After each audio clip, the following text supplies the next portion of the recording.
no Catecismo Maior, na verdade, na Confissão da Nossa Fé, no ponto 7a,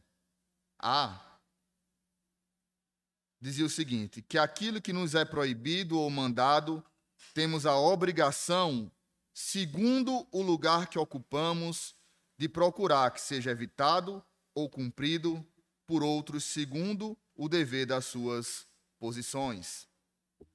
E quando nós lemos a lei do Senhor, sempre ela funciona como um espelho que mostra os nossos pecados, que mostra o quão longe nós estamos de cumprir perfeitamente a vontade do Senhor. E é por isso que nós lemos no momento de contrição, para que, por meio da lei, os nossos pecados sejam apontados e, reconhecendo os nossos pecados, nós possamos, conhecendo cada um deles, confessar ao Senhor, pedindo perdão dos nossos pecados.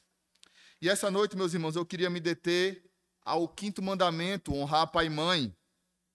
No Catecismo Maior de Westminster, na pergunta de número 129, ele diz o seguinte, a pergunta é a seguinte, que se exige dos superiores para com os inferiores?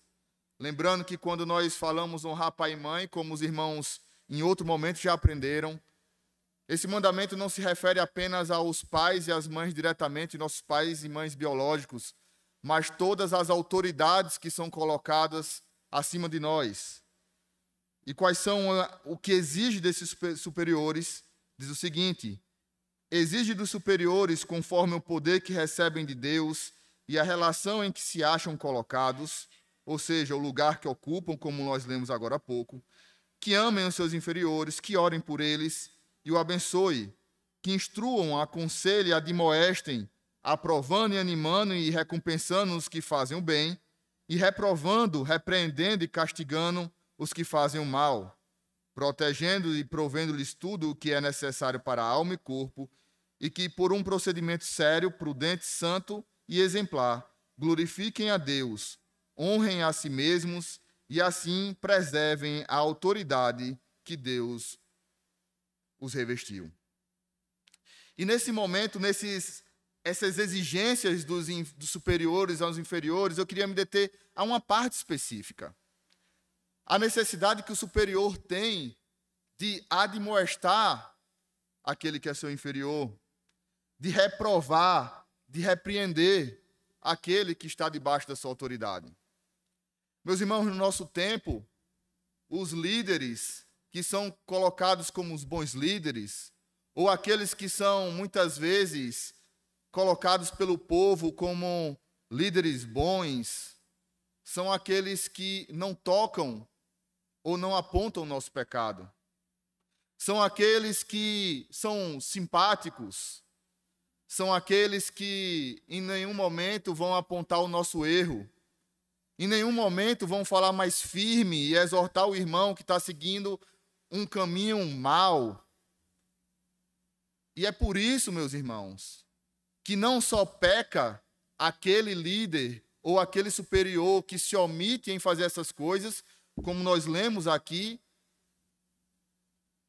na pergunta e resposta de número 129 do Catecismo, mas aqueles também que fazem ou que colocam esses líderes como sendo aqueles que são bons, pecam também no seu coração, porque não querem líderes conforme a palavra de Deus, mas líderes conforme o desejo do coração caído, para aqueles que simplesmente afagam o nosso desejo, aqueles que aprovam todo o nosso proceder e jamais vão tocar na ferida que precisam tocar.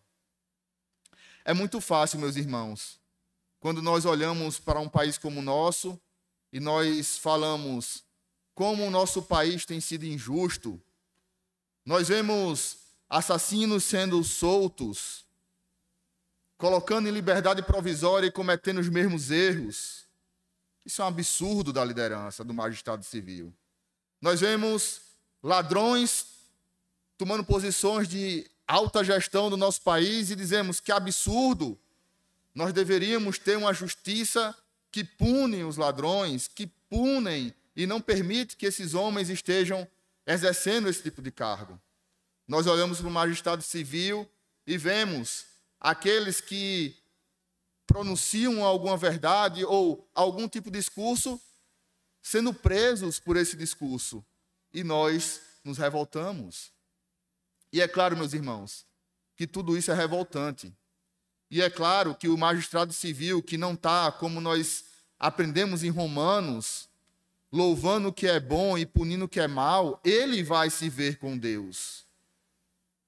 Mas e quando, em vez de ser o erro do outro, o assassinato, o assalto, o estupro, quando não é o erro do outro, a mentira, o discurso mentiroso de um político, por exemplo, porque quando é conosco, quando os nossos pais repreendem nossos pecados, crianças. Quando é no caso das mulheres, quando é o marido que vai e repreende o pecado da esposa. Quando a esposa, como auxiliadora idônea, aponta que o seu marido deveria repensar em alguns pontos do que ele está fazendo. Quando o pastor, os presbíteros da igreja apontam o pecado, o erro dos irmãos. Quando é conosco, meus irmãos. Quando aquele que é seu chefe diz que você, no seu trabalho, não está fazendo como deveria ser feito.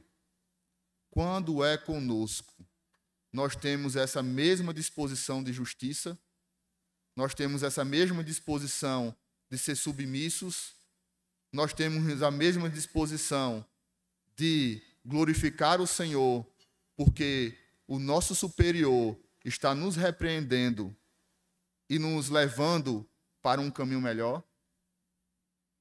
O nosso coração, na maioria das vezes, se revolta. O nosso ego, quando o nosso erro é apontado, é massacrado.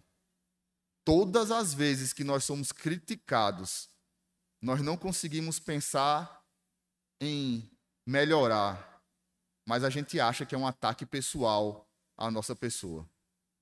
Isso é pecado, meus irmãos. Isso é coração insubmisso. Isso é soberba. Isso é quebra do 5º mandamento, honrar pai e mãe. E por conta disso, nós vamos pedir perdão ao Senhor, para que Ele trate o nosso coração e para que Ele utilize os nossos líderes em todos os âmbitos, seja dentro de casa, no nosso trabalho ou na nossa igreja, para nos preservar de andar no caminho mau, nos repreender, nos exortar. E temos a certeza que quando nós temos líderes que fazem isso, Deus está cuidando de nós. Oremos ao Senhor.